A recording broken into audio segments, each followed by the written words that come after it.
Bumaba ng 55% ang bilang ng mga fireworks-related injuries sa Cagayan Valley ngayong holiday season kumpara noong nakaraang taon, ayon ho yan sa Department of Health o DOH Region 2. Sa panayam ng Bombo Radyo Kawain kay Aisha Rowena Arce, Senior Health Program Officer ng DOH Region 2, umabot na sa 18 firecracker-related injuries ang naitala hanggang ika-6 ng umaga ng December 28 mula sa iba't ibang health facilities kabilang ang DOH hospitals, provincial at city health offices at district hospitals, kabilang na ang CBMC sa Tuguegarao City at SIMC sa Santiago City.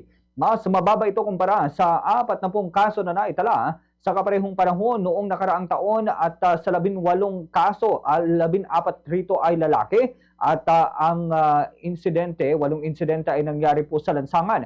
Karamihan sa mga nagtamo ng blast o burn injuries na walang amputation at habang dalawa naman ang may eye injury at isang nagtamo ng blast at burn injury na may kasamang amputation o pagkaputol ng daliri. Ang 56% ay mula ho sa lalawigan ng Isabela. Batay sa datos ng DOH, karamihan sa mga biktima ay nasa 12 taong gulang.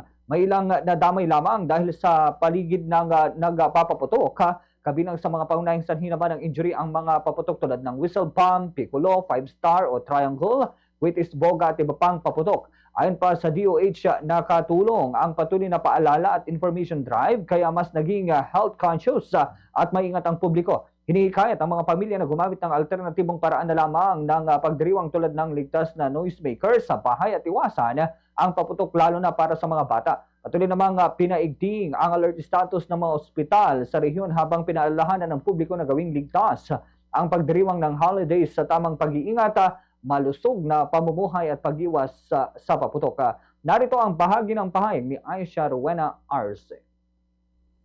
Healthy behaviors na paulit-ulit po nating sinasabi sa ating mga kababayan.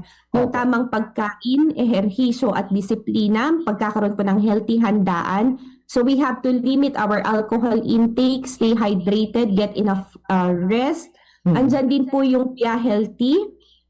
Sa mga babiyahe po, no, lalo na po Bombo Kervin, marami na po yung nasa biyahe ngayon dahil they will spend their holiday season with their families. Lagi po nating i-check ang ating vehicle roadworthiness before going on holiday travels. Remember yung blow bag set, yung i-check po natin yung battery, lights, oil, water, brake, air, gas, self and engine and tires. Kung pagod po tayo na habang nasa biyahe at inaantok, wag pong makalimutan na pwede po tayong magpahinga. Napaka-importante po, mas importante po yung kumpleto po tayong magsalo-salo, magkakasama during the holiday season.